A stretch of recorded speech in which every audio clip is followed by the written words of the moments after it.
Muka surat 91. Jadi kita membahaskan masalah mahabbah ya. Salah satu daripada sifat yang terpuji yaitu mahabbah, cinta. Jadi cinta patutnya meletakkan cinta kita kepada Allah Ta'ala dan kepada Rasulullah SAW. Kalau kita cinta kepada Allah, cinta kepada Rasulullah, begitu juga cinta kita kepada seluruh makhluk Allah Ta'ala.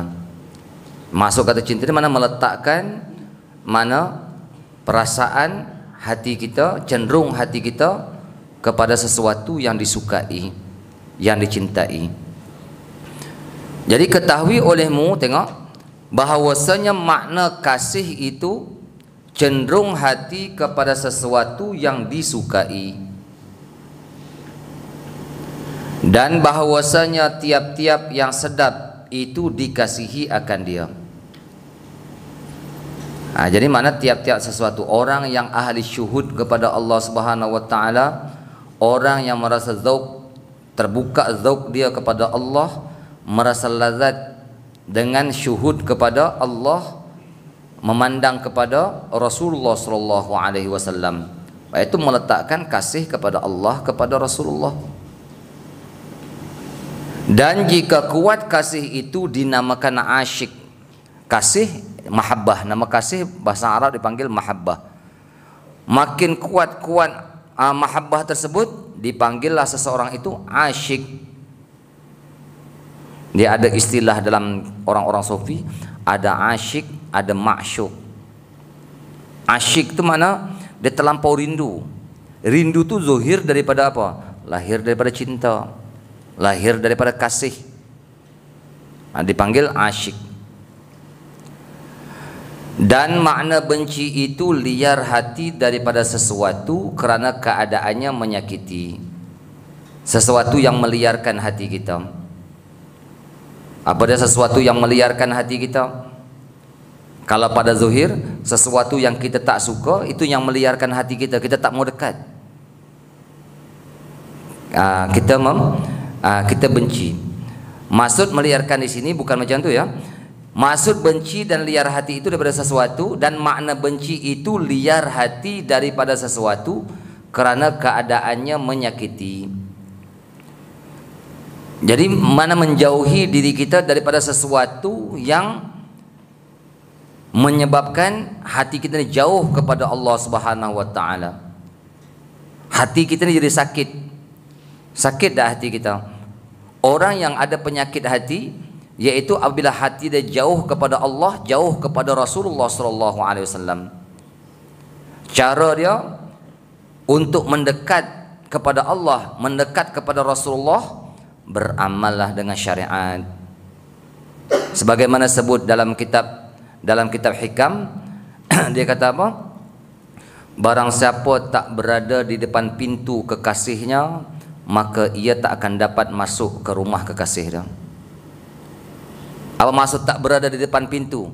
Mana tak mau beramal dengan syariat Nabi Muhammad sallallahu alaihi wasallam. Macam mana kita nak masuk ke dalam hakikat? Hakikat mana hakikat kita, mana batin bagi syariat Allah Subhanahu wa taala. Jadi zuhir syariat tu orang panggil pintu kekasih. Pintu kekasih mana, siapa yang membawa syariat? Nabi Muhammad sallallahu alaihi wasallam. Selalu dah saya sebut dalam ceramah saya, anta babullahi nalal murtaja, kamulah pintu Allah Ta'ala mencapai oleh orang-orang yang berharap untuk sampai kepada Allah. Pintu dia hanya Nabi Muhammad SAW. Cara yang paling dekat yaitu beramallah dengan syariat. Tiap-tiap minggu tu khatib nasihat kita pada ittaqullah haqqa tuqatih, dia kata. Lepas tu mana takut oleh kamu akan sebagai takut Allah Ta'ala ni. Takut macam mana? Bimtisalil awamiri wajtinabin nawahi, dengan mengerjakan segala yang disuruh dan meninggalkan perkara yang dilarang. Tiap-tiap minggu dibagi tak peringatan tu? Sebenarnya besar tu peringatan tu. Bunyi nampak sikit ya. Tapi kalau kita kaji daripada halus-halus, dia akan membawa kepada perjalanan sampai kepada batin bagi syariat Allah Subhanahu wa taala. Mesti. Kalau tak ada tok khatib sebut benda ni, tak sah khutbah. Khutbah hari itu tak sah. Untuk apa? Inilah jalan sebenarnya supaya timbul mahabbah, cinta kepada Allah, cinta kepada Rasulullah sallallahu alaihi wasallam. Dan jika kuat oleh benci itu dinamakan marah dan murka. Tadi kita kata kalau benci makna liar hati. Tapi kalau kuat benci itu dinamakan marah dan murka. Allah Ta'ala benci orang yang buat benda-benda makruh. Tapi Allah Ta'ala marah orang yang buat benda haram. Itu murka, marah. Benci itu kuat. Dipanggil murka dan marah. Dan bahawasanya sebab bagi kasih itu dua perkara. Sebab bagi kasih itu dua perkara. Pertama, berbuat baik. Yang kedua, keelokan. Berbuat baik. Allah Ta'ala, cuba kita fikir balik, Allah Ta'ala berbuat baik kepada kita. Rasulullah berbuat baik tak kepada kita? Dalam ceramah maulid yang saya bagi baru ni, mungkin ada yang banyak dengar kan dalam live. Saya dah cerita bagaimana tindakan Rasulullah membuat kebaikan kepada kita dengan dia zuhir kita di atas muka bumi ini. Zuhir ni'matul ijad, hakikat dia daripada Allah Ta'ala. Allah Ta'ala yang menzuhirkan semua rahsia itu kepada Nabi Muhammad. Kemudian dengan Nabi Muhammad, dengan Allah Ta'ala juga, dengan Nabi Muhammad kita mendapat ni'matul imdad. Tadi ni'matul ijad, yang kedua ni'matul imdad. Nikmat yang paling besar sekali nikmatul ijad. Nikmat wujud kita di atas dunia, mak ayah kita lahirkan kita di atas dunia. Itulah nikmat yang terbesar.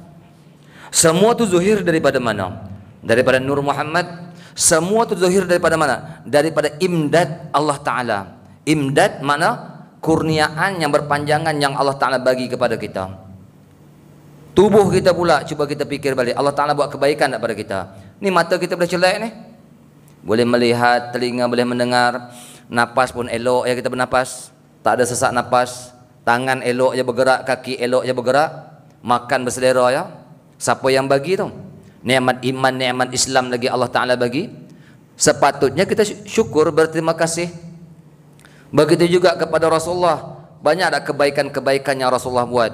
Muhammadun syukruka fardun alal umami. Muhammad bermula berterima kasih kepada kamu yang Muhammad, itu satu keparduan, satu benda yang mesti di atas seluruh umat Nabi Muhammad. Kenapa? Nabi Muhammad dengan air mata, darah, keringat, apa semua, Nabi buat kebaikan yang tak akan mampu dilakukan oleh mak ayah kita. Sebagaimana ceramah yang saya bagi dalam maulid yang baru ni. Masya Allah, itu Rasulullah buat kepada kita. Tak akan dapat kita nak balas. Itu kebaikan. Berbuat baik yang sepatutnya kita kenang Allah Ta'ala bagi kepada kita iman. Allah Ta'ala bagi perasaan kita rasa nak mengaji, rasa nak menghilangkan kejahilan kita. Ramai lagi dah orang-orang yang jahil, yang tak mau mengaji. Ramai lagi. Ramai lagi. Orang-orang yang dekat-dekat dengan kita ramai lagi yang tak mau benda-benda macam ni. Tapi Allah Ta'ala pilih. Alhamdulillah ya Allah, terima kasih. Dengan sebab kita berterima kasih, timbullah rasa cinta kita kepada Allah, syukur atas nikmat yang Tuhan bagi. Jadi kita kenang kebaikan yang Tuhan buat kepada kita, kita kenang kebaikan yang Rasulullah buat kepada kita. Kenang kebaikan yang mak ayah kita buat kepada kita, begitu juga guru-guru kita yang telah lalu yang buat baik kepada kita, yang tunjuk jalan kepada kita. Yang kedua, keelokan. Ya. Keelokan, benda-benda yang dibawa oleh Rasulullah sallallahu alaihi wasallam, benda-benda yang elok, benda-benda yang baik yang Allah Ta'ala lorongkan kepada diri kita. Dengan sebab itu kita berterima kasih. Mak ayah kita buat didik kita keelokan, kebaikan kepada diri kita, walaupun pada zuhirnya kita nampak rasa susah, kita nak terima, nak buat tu tak boleh, nak buat ni tak boleh. Tapi bila kita dapat sesuatu benda nikmat tersebut, baru kita fikir, dah besar-besar ni baru kita fikir. Dulu masa mengajar Quran kita masa kecil macam mana? Ya saya lah. Nangis kita budak ya. Kena tarik telinga lah apa semua. Tapi bila kita fikir balik, oh boleh baca Quran, oh boleh faham, Allahu Akbar. Kalau ayah kita tak paksa kita dulu, macam mana kita sekarang ni? Sebenarnya jauh lah kita. Timbul tak perasaan cinta kita, sayang kita, Allah baguslah ayah aku buat dulu, baguslah mak aku buat dulu. Walaupun pada ketika tu kita tak menerima. Jadi satu kebaikan, keelokan untuk diri kita. Maka kasih kita akan Allah Ta'ala kerana tiada yang berbuat kebajikan bagi kita pada hakikat melainkan Allah. Itu yang saya dah sebutkan tadi. Kita boleh sembahyang, puasa, zakat, haji, beramal, ada iman, ada ilmu, ya, nikmat-nikmat semua yang Allah Ta'ala bagi seluruh badan kita, nikmat harta, nikmat keluarga, semua ada. Itu pada hakikatnya semua datang daripada Allah Subhanahu wa Ta'ala. Adapun yang lain daripadanya, maka berbuat kebajikan ia akan kita dengan petunjuk Allah. Rasulullah tunjuk kebaikan itu dengan petunjuk Allah. Mak ayah kita buat kebaikan kepada kita dengan petunjuk daripada Allah. Pada hakikatnya semua kebaikan-kebaikan itu datang daripada Allah. Kalau macam tu, timbulkanlah perasaan kita rasa berterima kasih, rasa cinta kepada Allah Ta'ala kerana kebaikan-kebaikan tersebut. Terlampau banyak. Boleh nak bilang dah, wa in ta'uddu ni'matallahi la tuhsuha. Jikalau kamu hitung nikmat yang Allah Ta'ala beri kepada kamu, la tuhsuha, kamu tak akan dapat hitung. Tak dapat hitung nikmat yang Allah Ta'ala bagi.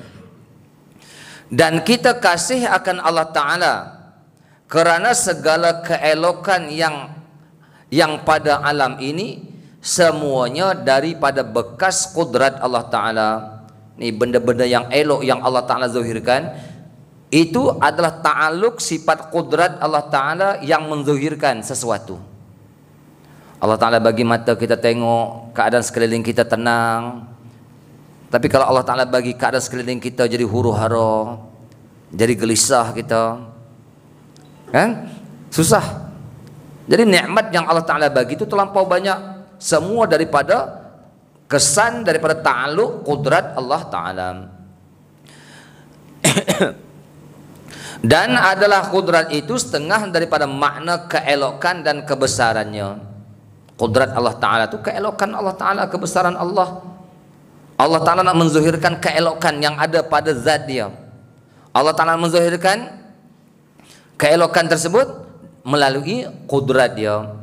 Jadi semua tiap-tiap sesuatu ni tak terlepas bertakluk sifat kudrat. Ada satu benda yang bukan kudrat Allah Ta'ala bagi zahir, tak ada. Jadi kita tengok Allah di hati kita, Allah, kekuasaanmu ya Allah, keelokanmu ya Allah. Dan bahawasanya alamat bagi kasih akan Allah Ta'ala itu amat banyak. Kita ni ada tak duduk dalam grup ni? Alamat-alamat ni ada tak pada diri kita? Alamat kasih kepada Allah.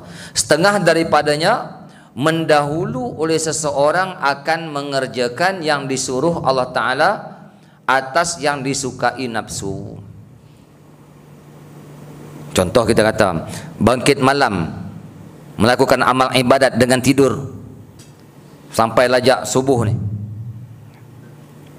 Tidur lajak tu nafsu, nak bangkit malam tadi, apa dia?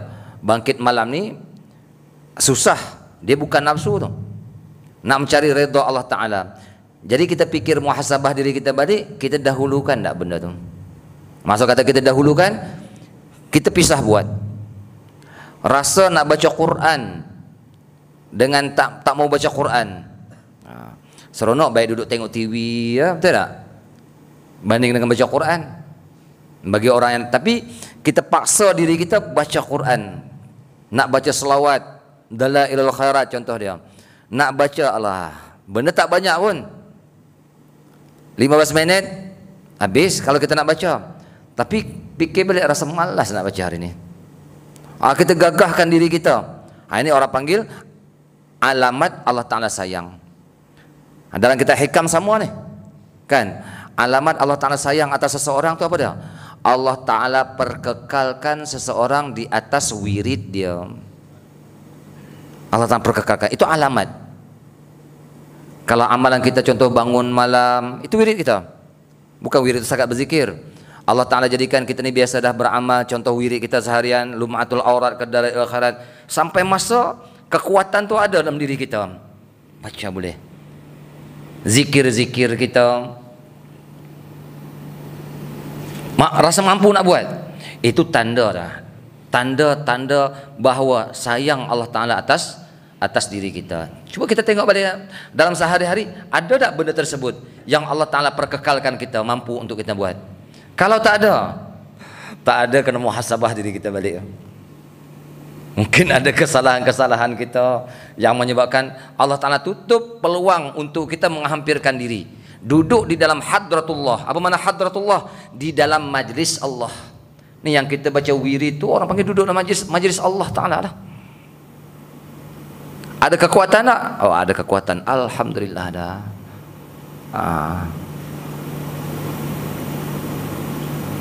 Kadang kita ni banyak ya amal-amalan yang sepatutnya benda fardu, itu semestinya kalau benda fardu pun tak boleh nak buat lagi, itu lagi tertutup lah. Ini yang lebih lagi, Allah Ta'ala nak mengangkat maqam kita, Allah Ta'ala bagi kemampuan kita istiqamah di dalam amalan-amalan kita. Sama dalam hikam sebut ni. Mudah cakap wirid kita tu ya. Harian kita tu, ada kekuatan tak kita ni? Kalau tak ada kekuatan, kita muhasabah, apa mungkin ada kelemahan kita, kesalahan kita ke? Ya Allah, berilah kekuatan kepada, insyaAllah kalau diizin Tuhan saya akan nak bagi munajat kita pada waktu malam. Saya jumpa dalam kitab Hikam Abi Madian, munajat. Kita bacalah munajat ni waktu malam, kita ulang banyak kali bubuh makna tu. Kalau tak faham bahasa Arab, bubuh makna dia tu.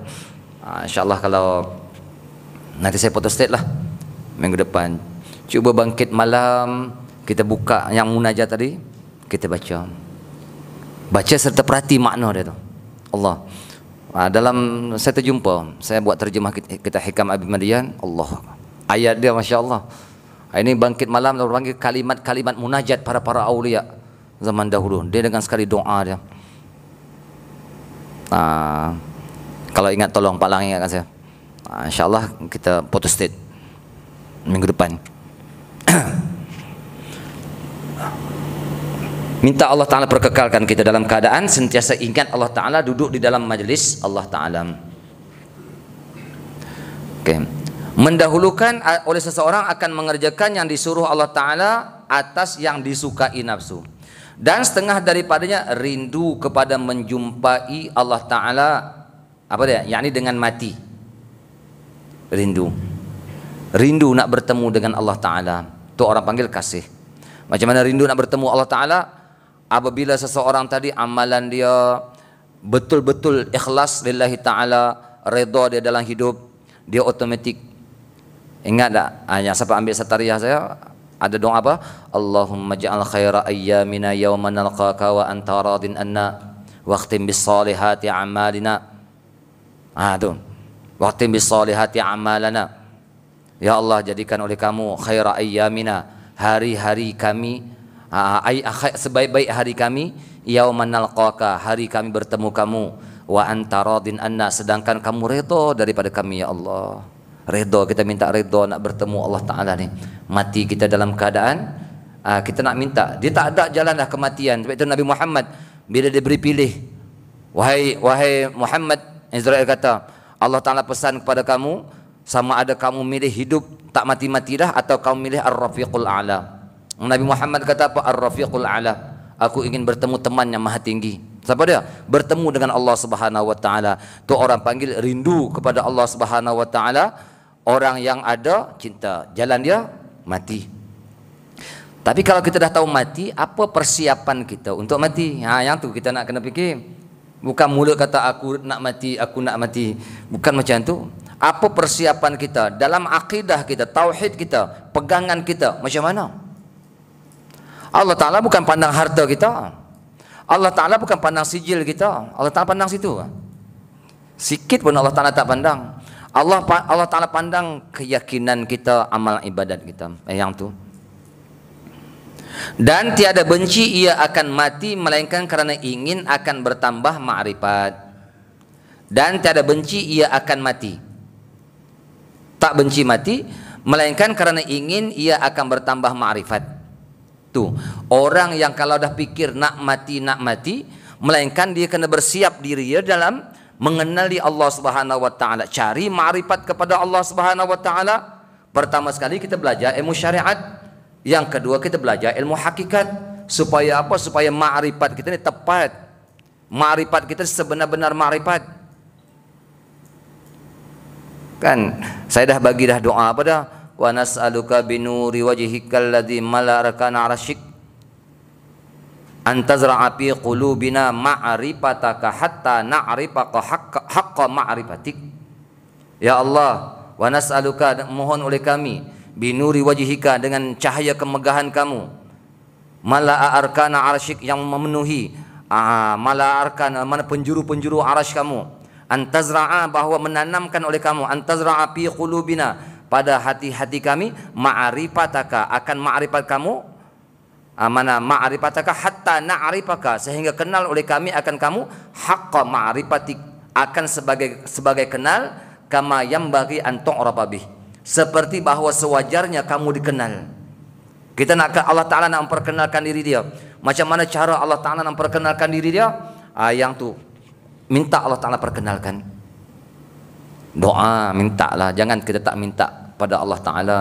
Kita ni sentiasa fakir ilallah. Ya. Di atas dunia kita dhaif tak apa. Di atas dunia dhaif tak apa.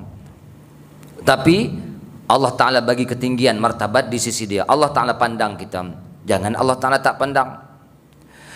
Dan setengah daripadanya daripada apa tadi? Alamat kasih Allah Ta'ala tadi. Setengah daripadanya daripada alamat kasih, redha ia dengan qada Allah Ta'ala. Apa makna qada Allah Ta'ala? Ketentuan yang sudah Allah Ta'ala tetapkan pada azali. Bila berlaku pada diri kita satu dalam, kita nak tahu apa yang berlaku dalam kehidupan kita seharian, apa yang Allah Ta'ala takdirkan kepada kita, hati kita menerima, oh macam ni, alhamdulillah, walaupun bala, tak apa, alhamdulillah aku terima, ini takdir untuk aku ya Allah. Ya, kita terima. Itu orang panggil redha dengan qada Allah Subhanahu wa taala. Kalau hati kita, apa yang berlaku hati kita menerima, yakin ketentuan kita di ayan sabitah. Kalau hati kita boleh menerima itu alamat bukti Allah Ta'ala dah kasih kepada kita, insya-Allah. Saya pun tak boleh nak hukum, masing-masing rasa sendirilah. Apa yang berlaku dalam kehidupan dia, okey macam ni berlaku, okey aku selesaikan masalah ni dalam keadaan terbaik. Hati kita menerima apa yang ditentukan oleh Allah Ta'ala. Dan setengah daripadanya benci akan dunia, kerana dunia itu melalaikan akan dia daripada menyebut Allah Ta'ala yang dikasihinya. Benci kepada dunia. Apa makna dunia? Dunia ni bukan harta benda banyak. Dunia ni sesuatu yang tak memberi faedah kepada kita selepas daripada mati. Itu ta'rif dunia. Apa juga yang tak memberi faedah langsung kepada kita selepas daripada mati. Kalau tarikan tersebut tu kuat, bermakna tarikan kepada dunia tadi, kita kalah. Tapi kalau benda tadi tak memberi faedah kepada kita, benda tu banyak pada diri kita, tak semestinya dunia. Contoh harta yang banyak, dunia lah? Tak tentu lagi. Mungkin dengan harta yang banyak kita boleh infak. Tapi kalau kita kata dengan benda tersebut kita sayang, dengan benda tersebut kita melanggar syariat Allah Ta'ala, dengan benda tersebut ya, mana kita terpandang, hati kita lekat, sampai hati kita lalai daripada mengingati Allah Ta'ala kerana teringat benda-benda tadi. Di mana waktu kita nak berzikir kepada Allah Ta'ala,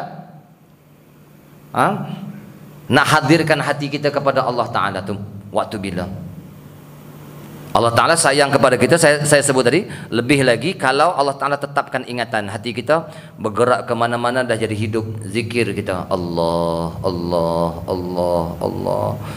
Itu alamat-alamat dia kan. Cermin hati kita ni, dia ada satu permukaannya. Cermin memang dua permukaan, tapi satu yang bercat, belakang dia ada cat. Yang satu yang berkilat, yang kita boleh nampak muka kita. Bandingan dia hati kita macam tu. Kalau hati kita ni berhadap kepada dunia, bermakna yang belakang dia berpaling kan? Dia berpaling. Bila berpaling, tak nampak dah kenyataan zat Allah Subhanahu wa taala. Tapi kalau hati tadi berhadap kepada Allah, dengan dalil hati dia sentiasa ingat Allah, redha dengan takdir Allah Subhanahu wa taala, yang ni dia selamat.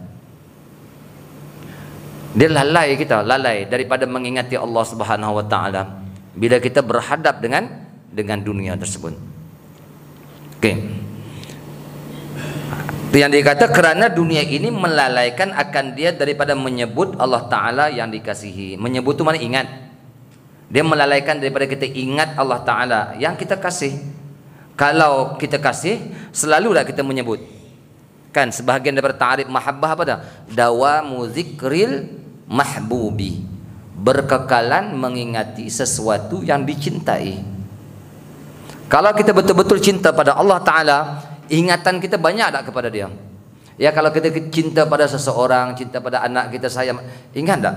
Di mana-mana kita ingat dia. Bapa, kita sayang dia. Begitu juga kepada Allah Subhanahu wa taala. Tapi kalau ingatan, cuba muhasabah diri kita balik. Ingatan kita kepada Allah Ta'ala dalam seharian tu banyak tak? Waktu kita ingat dengan waktu kita tak ingat tu mana lebih banyak? Waktu kita berzikir. Kadang dalam zikir pun kita lalai. Betul tak? Mulut subhanallah, subhanallah, subhanallah. Otak merewang. Sembahyang, Allahu Akbar. Otak ke mana hala? Fokus kita di mana? Itu lalai.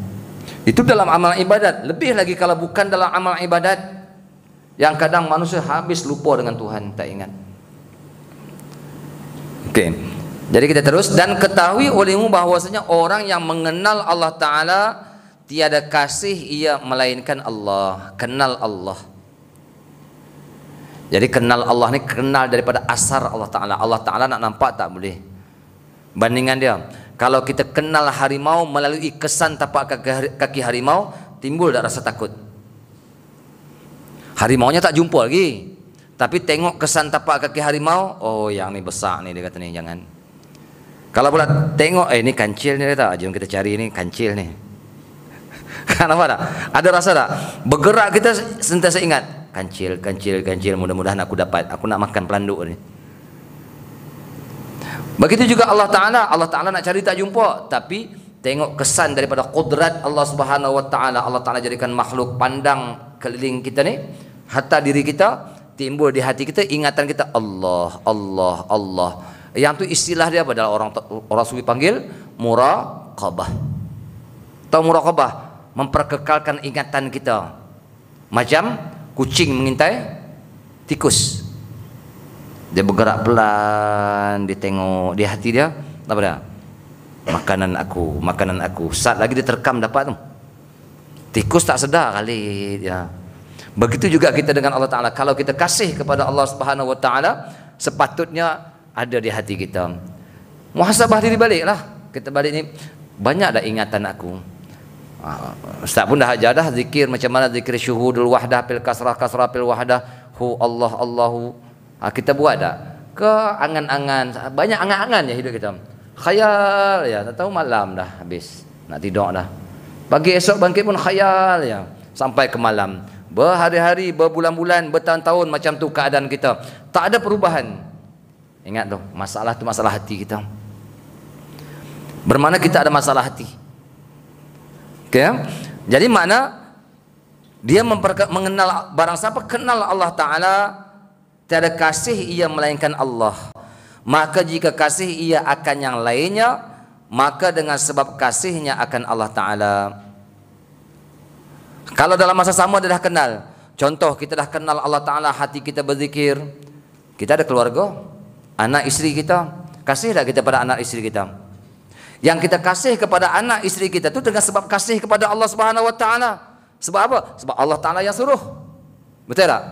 Jadi yang pertama kita kena kenal Allah, barulah kita meletakkan kasih tersebut kepada contoh kita ada harta. Allah Ta'ala kata harta kita ni salah satu daripada maqasid syar'iyah yang perlu kita jaga tak? Maqasid syar'iyah yang perlu kita jaga. Kalau macam tu, kita pertahankan harta kita. Ada yang perlu kita infakkan, kita infakkan. Bukan masalah orang simpan duit banyak dia kata, oh hang kasih harta, hang kasih dunia ni. Bukan. Kalau dia kenal Allah Subhanahu wa taala, dia kata, maka jika kasih ia akan yang lain. Mana lain daripada Allah? Maka dengan sebab kasihnya akan Allah taala. Pandang itu perintah Allah taala. Faham? Tapi kalau dia tak terpandang Allah taala mula-mula, dia meletakkan sesuatu benda tersebut, yang tu jadi masalah. Kalau duit perlu keluar zakat, dia tak mau keluar zakat, dia sayang duit tu. Kalau dia ada anak isteri, dia sia-siakan, dia tak muasyarah dengan cara yang terbaik. Kenapa? Sebab dia tak terpandang kepada Allah. Kan Allah Ta'ala kata, ashiruhunna bil ma'ruf, bergaullah oleh kamu dengan isteri kamu bil ma'ruf, dengan kebaikan. Jangan kita buat naya. Ya terpandang Allah Ta'ala dulu, baru boleh kita kasih kepada benda yang lain. Jadi manusia ini kadang dia silap. Dia mendahulukan kasih sesuatu daripada mendahulukan kasih kepada Allah. Yang tu jadi masalah rumah tangga tunggal langgang, hidup tak teratur, pengurusan harta tak sebenar, pengurusan waktu tak sebenar. Cara dia meletak tu silap. Kerana terkadang kasih oleh seseorang, oleh orang yang kasih akan anak bagi kekasihnya dan keluarganya, dan keluarga kekasihnya, dan hamba bagi kekasihnya, dan segala yang terbangsa kepada kekasihnya, dan tiap-tiap makhluk itu semuanya hamba Allah Ta'ala. Sama tak saya sebut tadi? Sama tak saya sebut tadi? Kita kasih kepada anak isteri kita, kasih kepada jiran kita, kaum keluarga kita. Sebab apa? Semua tu makhluk Allah Ta'ala. Nabi kata apa? Man lam yarham saghirana walam yukrim kabirana falaysa minna. Barang siapa tak kasih sayang orang yang terlebih kecil atau terlebih muda daripada dia. Sifat kita ni kira nak tunjuk hebat kita sahaja. Sifat mahabbah tak ada, sifat sayang tak ada. Sifat bengis dengan orang. Nabi kata, malam yarham saghirana, orang yang terlebih muda daripada kita, walam yukrim kabirana, dan tak memuliakan orang yang lebih tua daripada kita, falaisa minna. Nabi kata, bukan daripada umat aku yang sempurna. Cuba kita pikir diri kita balik, ada tak sifat tersebut? Kita ni dengan orang yang lebih muda daripada kita atau yang terlebih lekeh daripada kita, macam mana cara tindak tanduk kita? Kalau tindak tanduk kita ni menyebabkan orang tadi tak menyukai kita, ya, dengan sebab kita tak sebenar. Sifat rahmah itu tak ada, kasih sayang kepada orang tersebut. Kita pandang orang lain tadi hina, orang tu lebih rendah daripada kita. Begitu juga kita tak memuliakan orang yang lebih tua. Nabi kata, bukan daripada umat aku yang sempurna. Sebab mereka tak kenal Allah. Kalau mereka kenal Allah, dia tak akan berkelakuan macam ni. Nampak tak? Kalau dia kenal Allah Ta'ala, dia tak berkelakuan sebagaimana kelakuan yang menyebabkan orang lain tak suka dengan dia. Orang lain pun makhluk Allah Subhanahu Wa Ta'ala juga. Jadi bermakna hidup ni aman. Kalau betul kasih kepada Allah, kasih kepada Rasulullah, otomatik dia kasih kepada makhluk Allah. Macam mana kasih kepada makhluk Allah Ta'ala? Tunaikan hak-hak makhluk. Kita dengan jiran kita macam mana, kita dengan keluarga kita macam mana, kita dengan mak ayah kita macam mana, kita dengan guru kita macam mana, kita dengan orang awam muslimin muslimat macam mana, kita dengan orang kafir. Ada tak cara dah? Ada. Macam mana? Yang ni semua kita kena perhati. Jangan kita pakai buah kita saja dalam kehidupan, yang ni masalah. Bermakna kita tak kenal Tuhan. Okey, jadi saya ulang balik. Dia kata kerana terkadang kasih oleh orang yang kasih akan anak bagi kekasih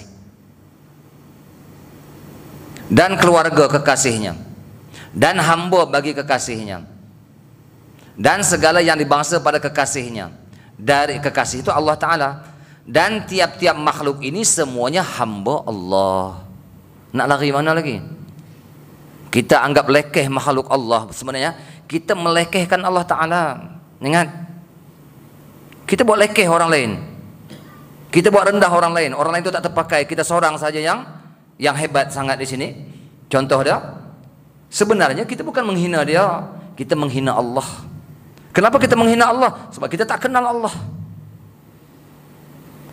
Maka jika kasih ia akan Rasulullah sallallahu alaihi wasallam, nescaya kasih ia akan dia, kerana bahawasanya bersuruh bagi kekasihnya.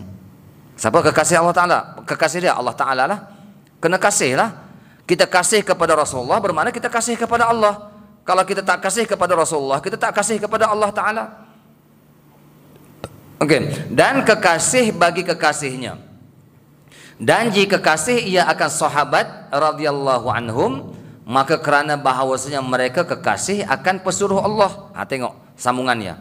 Dan bahawasanya mereka kasih akan Allah Ta'ala, dan mereka itu hambanya yang sentiasa taat akan dia. Dan jika kasih ia akan makanan, maka kerana bahawasanya mengkuatkan ia akan badan pada mengerjakan perintah Allah Ta'ala, yakni kekasihnya. Kita sayang tak makanan kita? Masuk sayang pada makanan tadi apa dah? Kita pandang dengan makanan inilah aku dapat kekuatan untuk melakukan ketaatan. Jadi kita carilah makanan, carilah rezeki yang halal. Bukan kita cari rezeki kita nak memuaskan nafsu kita sampai kita menipu orang lain, sampai kita berbangga-bangga dengan apa yang ada pada kita. Sepatutnya kita jadikan itu kekuatan untuk kita melakukan amal ibadat. Dan jika kasih ia akan bunga dengan tanaman-tanaman dan sungai dan cahaya dan segala rupa yang elok, maka kerana semuanya perbuatan Allah Ta'ala. Kan semua itu perbuatan Allah Ta'ala tak? Hatta kalau kita kata nampak binatang sekalipun, ya, anjing, babi sekalipun, perbuatan Allah Ta'ala tak? Perbuatan Allah Ta'ala. Hukum tu ada, tapi perasaan kita, kalau kita nak bunuh, fa ahsinul qitlah, wa idza dzabhtum fa ahsinu dzibhah. Kalau kamu nak bunuh, bunuh cara yang elok. Kalau kamu nak sembelih, sembelih cara yang elok. Kenapa jadi macam tu? Sebab ada kasih sayang kita. Jangan buat naya orang lain. Jangan buat perasaan orang lain jadi sakit. Dan menunjuk atas keesaannya. Dan menunjuk atas keesaannya. Wallahu alam. Wallahu alam. Cukup ada. Dan bahawasanya, dan menunjuk atas keesaannya dan kekuasaannya.